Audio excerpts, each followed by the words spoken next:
Breaking news చూస్తున్నాం. AP వైపు అల్పపీడనం దూసుకొస్తోంది. దీనివల్ల వర్షాలు పడనున్నాయి. అయితే దీనికి సంబంధించిన డీటెయిల్స్ చూద్దాం. దీనివల్ల సముద్రం కూడా కొంత ముందుకి చొచ్చుకు వచ్చింది చూస్తున్నాము. అయితే ఏపీ వైపు కూడా బలపడిన అల్పపీడనం దూసుకొస్తోంది. అల్లకల్లోలంగా మారిపోయింది సముద్రం. కాకినాడ సముద్ర తీరంపై ఈ తుఫాను ప్రభావం పడింది. సముద్రంలో 50 మీటర్ల మేర కూడా భూభాగం కలిసిపోయింది. అయితే కోనపాపపేటలో రాత్రికి రాత్రే సముద్రంలో 20 ఇళ్ళు కలిసిపోయాయి. సముద్ర గర్భంలో 20 ఇళ్ళు కలిసిపోయాయి కోనపాపపేటలో. అయితే నిన్న సాయంత్రం నుంచి కూడా ఇల్లు చెట్లు వీటన్నిటిని కూడా కూల్చేస్తూ అలలు ముందుకొచ్చేసాయి. ఇక రక్షణ కూడా నిర్మించాలని చెప్పి మత్స్యకారులు ఇప్పుడు కాదు, ఇక్కడ రక్షణ కూడా నిర్మించాలని మత్స్యకారులు ఎప్పటి నుంచో కూడా డిమాండ్ చేస్తూ ఉన్నారు. అయితే విశాఖ తీరంలో కూడా భారీగా సముద్ర తీరం కోతకు గురైంది. వారంలో 70 మీటర్లు ముందుకొచ్చింది సముద్రం. సో చూస్తున్నాము, అల్పపీడన ప్రభావం అనేది ఏపీలో క్లియర్గా కనిపిస్తుంది. సముద్రం అల్లకల్లోలంగా మారింది. ఇటు బీచ్లో మనం విశాఖ తీరంలో చూసినా కానీ, మరోవైపు కోనపాపపేటలో చూసినా కానీ ఈ రెండు ప్రాంతాల్లో కూడా సముద్రం ముందుకు చొచ్చి వచ్చింది. ఇక నిన్న రాత్రికి రాత్రి 20 ఇళ్ళు కూడా సముద్ర గర్భంలో కలిసిపోయాయి. ఇల్లు చెట్లను కూడా అలలు కూల్చివేశాయి. మరి వీటికి సంబంధించిన డీటెయిల్స్ మా ప్రతినిధి రాజు అందిస్తున్నారు. విశాఖ బీచ్లో కోత మొదలైంది. ఆ కోత ఎంత దూరం వెళ్తుంది అనేది అర్థం కానటువంటి పరిస్థితి. గడిచినటువంటి వారం రోజుల నుంచి కూడా బీచ్ పరిసర ప్రాంతాలు మొత్తం అంతా కూడా కోతకు గురవుతున్నటువంటి పరిస్థితి అయితే ఉంది. ఇంచుమించుగా బీచ్ రోడ్డుకి 20 నుంచి 30 అడుగుల దూరం వరకు వస్తుంది. దీనికి తోడు ఇప్పుడు తీవ్ర అల్పపీడనం ఉన్నటువంటి నేపథ్యంలో సముద్రం అల్లకల్లోలంగా ఉంది. ఆ సముద్ర కెరటాలు ముందుకు చొచ్చుకుని రావడం, సముద్ర తీరం కూడా ముందుకు వస్తున్నటువంటి నేపథ్యంలో కొంత తీవ్ర ఆందోళనగా ఉన్నటువంటి పరిస్థితి అయితే ఉంది. బిగ్ టీవీలో గడిచినటువంటి 4 రోజులుగా కూడా దశల వారీగా అసలు బీచ్ కోత ఎంత నడుస్తుంది, ఏంటి, ఎంతవరకు ముందుకు వస్తుంది, ఏమేమి కోతకు గురవుతున్నాయి అనేది చూపించే ప్రయత్నం అయితే చేసాం. ఇప్పుడు ఒకసారి కనుక మనం చూస్తే ఇది మామూలుగా చూస్తే ఇప్పుడు 2014లో చంద్రబాబు కొత్త ఆంధ్రప్రదేశ్కి సంబంధించి అధికారంలోకి వచ్చినప్పుడు చూస్తున్నటువంటి ఈ కోకోనట్కి సంబంధించినటువంటి ఒక పార్క్ టైప్లో మొత్తం ఎంత కోకోనట్ ఎరీనాని ఏర్పాటు చేసినటువంటి పరిస్థితి ఉంది. ఇట్లాంటివి దాదాపుగా 6-7 ప్లేసెస్లో ఏర్పాటు చేశారు. ఇప్పుడు అంటే ఇంతకు ముందు వరకు మనకు కనిపిస్తుంది కదా, ఈ కొబ్బరి చెట్లన్నీ కూడా చాలా దగ్గరికి వచ్చేసింది. సముద్ర కెరటాలు అల్లకల్లోలంగా అవన్నింటినీ కూడా జియో ట్యాగ్ చేసినటువంటి బండరాళ్ళని, ఈ రాళ్ళన్నింటినీ కూడా ఏర్పాటు చేసినటువంటి ప్లేస్ కంటే ఒకవేళ సముద్రం కోతకు గురైనా కానీ అదంతా కూడా ఈ చెట్ల మీద పడకుండా, ఇసుక అనేది పోకుండా ఏర్పాటు చేసినటువంటి పరిస్థితి ఉంది. కానీ వీటన్నింటినీ దాటుకుని గడిచినటువంటి 3 రోజుల నుంచి, అది 3 రోజుల క్రితం మనం ఇదే ప్లేస్లో చూపించే ప్రయత్నం అయితే చేసాం. అప్పుడు దాదాపుగా 15 నుంచి 20 అడుగులు వెనకైతే సముద్రం ఉంది. ఇప్పుడు ఆ 20 అడుగులు కూడా ముందుకొచ్చి ఈ ప్రాంతం మొత్తాన్నంతటినీ కూడా ముంచే ప్రయత్నం అయితే చేస్తుంది.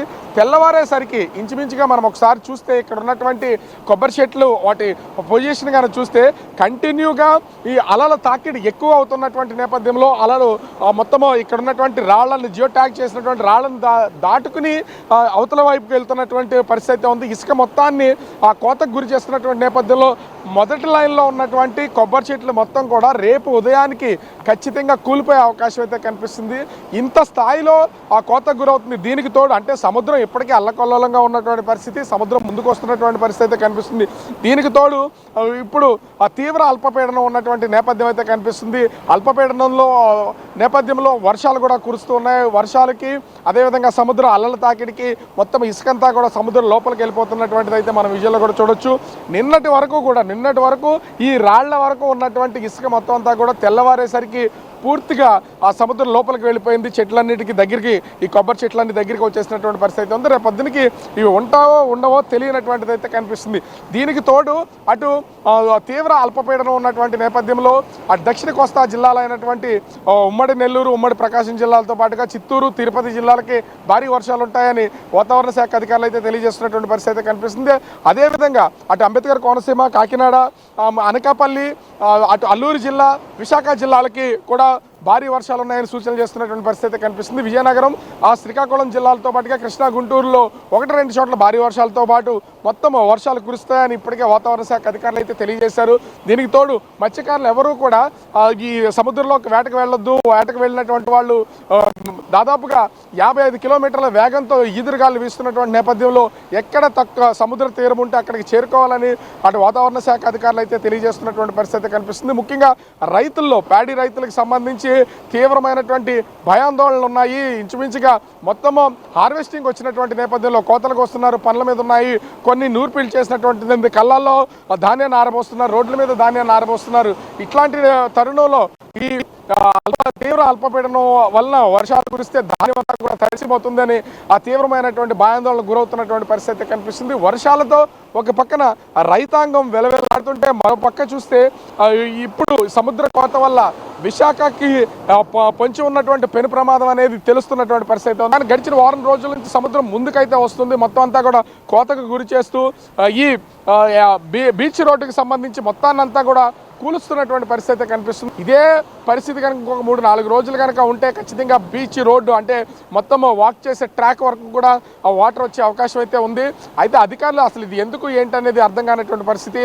అయితే సహజంగా సముద్రం అనేది అటు నవంబర్, డిసెంబర్, జనవరి, ఫిబ్రవరి నెలల వరకు చాలా ప్రశాంతంగా ఉంటుంది, అలలు తాకిడి ఉండదు, లోపల కూడా చాలా చూడడానికి కూడా ప్రశాంతమైనటువంటి వాతావరణం కనిపిస్తుంది. కానీ ఇప్పుడు చూస్తే అల్లకల్లోలంగా ఉంది. ఈ నెలలో ఒక పక్కన ఆ తీవ్ర అల్పపీడనం ఉన్నటువంటి నేపథ్యం అయితే కనిపిస్తుంది. అల్పపీడనానికి సముద్రం అల్లకల్లోలంగా ఉంటుందని ఇప్పటికే అధికార యంత్రాంగం తెలియజేసింది. అయితే అల్పపీడనం లేనటి సమయంలో కూడా మొత్తం అంతా కూడా కోతకు గురవుతున్నటువంటి నేపథ్యంలో వైజాగ్ వాసులు కొంత ఆందోళన చెందాల్సినటువంటి పరిస్థితి ఉంది. ఒక పక్క నుంచి సముద్ర కోత వైజాగ్ ప్రజలు భయపడుతుంటే అటు అల్పపీడన నేపథ్యంలో అటు సముద్ర తీర ప్రాంత జిల్లాలైనటువంటి శ్రీకాకుళం నుంచి నెల్లూరు వరకు ఉన్నటువంటి మొత్తం అంతా భారీ వర్షాలు కురిసే అవకాశం ఉంది. కొంత అప్రమత్తంగా ఉండాలని తెలియజేస్తున్నారు. ఓవరాల్గా చూస్తే అటు తుఫాను భయంతోనూ ఇటు సముద్ర కోత భయంతోనూ విశాఖ ప్రజలతో పాటుగా రాష్ట్రంలో ఉన్నటువంటి అన్ని జిల్లాలకు సంబంధించిన ప్రజలు ప్రస్తుతం భయాందోళనకు గురవుతున్నటువంటి పరిస్థితి కనిపిస్తోంది.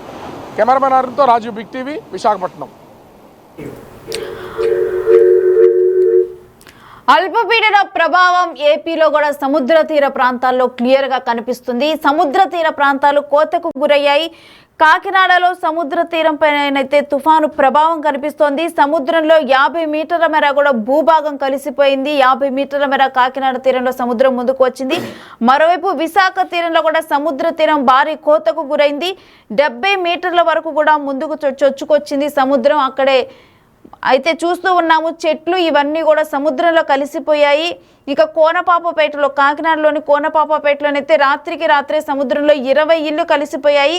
ఇక ఇల్లు చెట్లను కూడా సముద్రం తనలో కలిపేసుకుంది. అయితే అక్కడ రక్షణ కూడా కల్పించాలి, రక్షణ కూడా నిర్మించాలని చెప్పి కూడా అక్కడ మత్స్యకారులు వారు ఎవరైతే అక్కడ నివాసం ఉంటారో వారందరూ కూడా డిమాండ్ చేస్తూ ఉన్నారు. అయితే ఈ డిమాండ్ ఇప్పుడు కాదు, అంతకు ముందర నుంచి కూడా ఈ డిమాండ్ అనేది ఉంది. అయితే మనం చూస్తూ ఉన్నాము ఎటువంటి దృశ్యాలు సముద్ర తీరాల్లో కనిపిస్తూ ఉన్నాయనేది. తుఫాను ప్రభావం, మరోవైపు అల్లకల్లోలంగా మారిన సముద్రం, ఈ రెండు కూడా ఏపీ మీద అయితే తీవ్ర ఎఫెక్ట్ చూపిస్తున్నాయి.